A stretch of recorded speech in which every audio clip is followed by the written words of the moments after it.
Hi everyone, welcome to Rochester High School Curriculum Night. My name is Michaela Youngs and I am your student's AP Literature and Composition teacher. So I'm just going to go over some basics about me and basics about the class so that you have a good understanding of what your kiddos will be doing this year. So, basics about me. I'm from Kansas City, Missouri. I have moved around a lot. My dad works for GM, so I've lived in Canada, Ohio, and now I have lived in Michigan, which is the longest I've ever lived somewhere at one time. I graduated from Oakland University with my bachelor's in English and education, and I have been at RHS since 2021. I student taught here, and so this year I will be teaching AP Lit, Honors LA 10, and then the Talon, which is our school newspaper as well. These are just some pictures and information that I share with your students so that they have a better understanding of me. So it's my family and the important people in my life. One of the most important things that I'm sure everybody can tell you is that I'm a big reader. I am a literature teacher, and I love Taylor Swift. And so I will find many ways to integrate her into our schedule every day. This is just a couple pictures actually of our classroom so that you can kind of see where your students are every day and just kind of get a better idea of where they will be working for the year. So my goals for AP Lit in particular, I would love for your students to discover reading for pleasure. I think we all get caught up in reading for school and what our teachers tell us to read, and so I'm hoping that they can use class this year to find a love for literature like I do.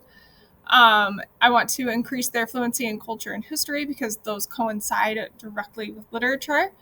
I want them to start thinking like an English major, thinking like a college student.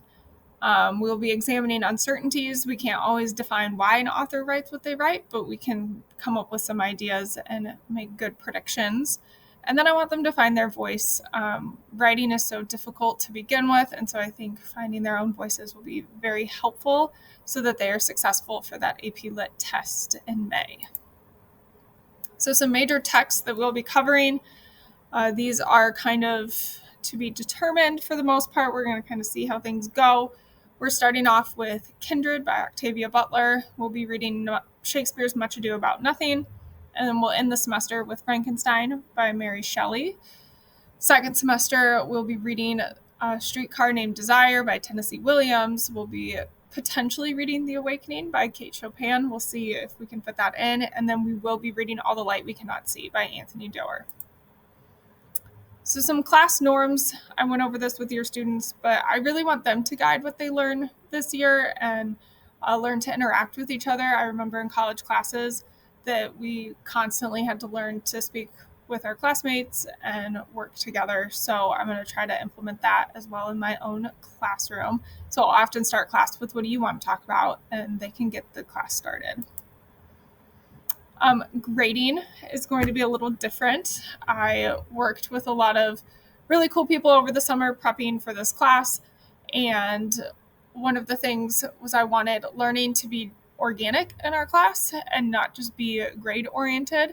So every week they will have a grade of 25 points. 5 points is participation, so that's just being here and showing up. And then the other 20 points will be a random activity of my choosing that falls under this informal category. So I could collect anything on a Friday, and students are expected to have all of the work done for the class by Friday and do it well so that I can collect it. That also means that they need to keep an organized binder as well. So make sure you're keeping up with them to make sure their life is organized. 25% is informal grades, so those activities, and then 75% of their grade is formal assessments. So practice tests, whether that is the timed writes or multiple choice tests, Socratic seminars, projects, presentations, all sorts of things like that. Those are worth 75% of their grade. I just wanted to include a quick image for you guys about the skills that we'll be covering, similar to the AP Lang test that they took last year. I don't know what types of texts are going to be on the test, but I know what skills are going to be assessed. And so the whole year we'll be working towards meeting all of these skills and having your students excel at each of them. I do want to quickly go over AI, plagiarism, phone policy just real quick with you. We do have a phone holder in class that students are expected to put their cell phones in. That is a district policy that has been implemented across all English classes across the entire district, so Adams, Stony, and Rochester. So there's a zero tolerance cell phone policy in my class. We haven't had any issues with that, so I'm hoping that'll continue. With AI and plagiarism, I'm going to be very, very strict about this. We'll be using turnitin.com to address AI and see if there's any AI in any of the papers. I'm really hoping that I create a classroom where students want to authentically write and authentically learn and not use robots to do so. I think there are great times that we could use AI, but our AP Lit class is not one of them. So I just hope that we will not have to deal with any of that and you won't be hearing from me about AI in my classroom. So thank you so much. If you have any questions, feel free to reach out to me via email. I will get back to you as soon as possible. And I'm very excited for this year in AP Lit with your kids.